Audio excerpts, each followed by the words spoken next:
বিয়ের ১৩ বছর পর আমার বাবা আমাকে ফোন করে। আমি এতটাই উত্তেজিত হয়ে পড়েছিলাম যে ফোনটা রিসিভ করতে করতেই ফোন কেটে যায়।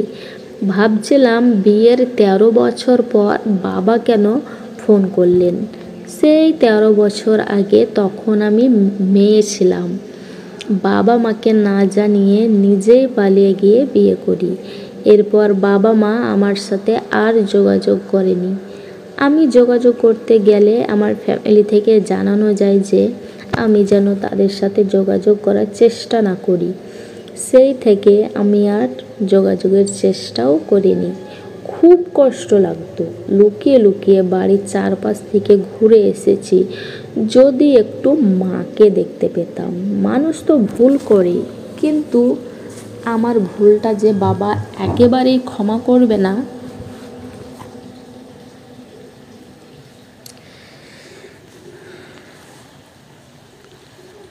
এটা আমি কখনো ভাবিনি। আর তখন মেয়ে ছিলাম, এত একটা বুঝতাম না।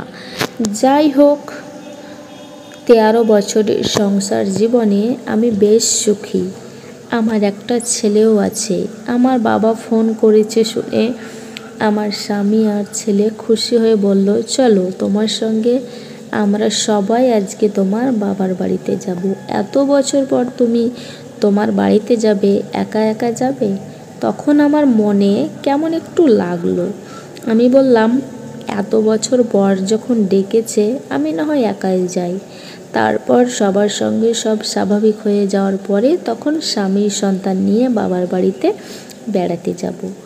জামাই সম্বন্ধ বলে একটা কথা আছে না? তারপর আমি রেডি হয়ে চলে গেলাম বাবার বাড়িতে। বাড়িটা সেই আগের মতোই আছে। ১৩ বছর পরেও বাড়িটার কোনো পরিবর্তন হয়নি। আমি যখন বাবার বাড়িতে ঢুকলাম তখন আমার বারবার সেই ছোটোবেলার শৈশবের কথা মনে পড়ছিল। গেট নক করার পর আমার বোন গেট খুলে দিল। আমাকে বলল, দিদি বসো। তোমার চেহারা দেখে তো দেখি বয়সের ছাপ পড়ে গেছে। আমি বললাম, তোর চেহারা তো বয়সের ছাপ পড়ে গেছে।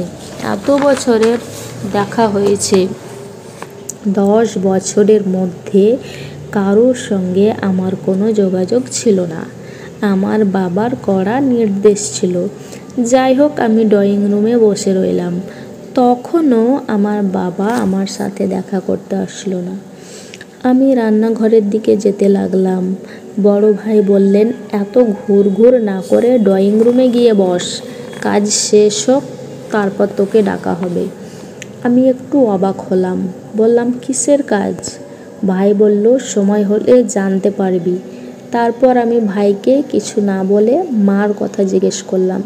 তখন বলল, মা, ও তোর সাথে তো কোনো সম্পর্কই নেই, মার কথা জানবে কি করে?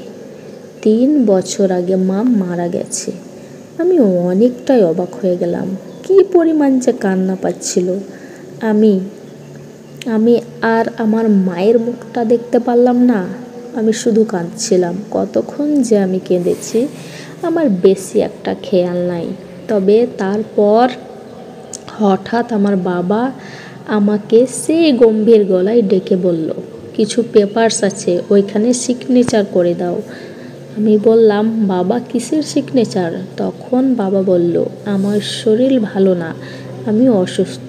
আমি চাই না যে আমার সম্পত্তিতে ওয়ারিশ হিসাবে তোমার কোনো দাবি থাকুক, সেই জন্য এখানে সিগনেচার করো।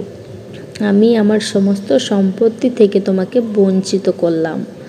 আমি চোখ বন্ধ করে সিগনেচার করে দিয়েছি, কারণ আমি যদি ওই বাড়ির কেউ হতাম তাহলে আমার মায়ের মৃত্যুর খবর আমাকে দেওয়া হতো। যখন সিগনেচার করি সেই সময় আমার স্বামী আমাকে ফোন দিয়ে বলে, কি অবস্থা? আমি বললাম, সব ঠিক আছে, কিছুই হয়নি। আমি একটু পরেই বাড়ি চলে আসছি। আমার স্বামী বলল, তোমার কণ্ঠস্বরে বলছে কিছুই ঠিক নেই, আমাকে বলো কি হয়েছে। তারপর আমি সব কিছু খুলে বললাম। তারপর আমার স্বামী বলল, যেখানে যেখানে সিগনেচার করতে হবে সিগনেচার করে দিয়ে এসো, কিছুই লাগবে না তোমার, আমি তো আছি। তারপর আমি সিগনেচার করে বেরিয়ে এলাম। আমার বাবা, ভাই, বোন কেউ একবারও পিছ থেকে ডাকেনি। আমি চোখ মুছতে মুছতে গেট পার হয়ে দেখি আমার স্বামী আর আমার ছেলে আমার জন্য অপেক্ষা করছে। আমি ওদের হাত ধরে একেবারে ওই বাবার বাড়িটা ছেড়েই চলে গেলাম। এই ভিডিওটি আমার না, আমার একজন প্রতিবেশীর। তো গল্পটি আপনাদের কেমন লেগেছে তা অবশ্যই কমেন্ট করে জানাবেন।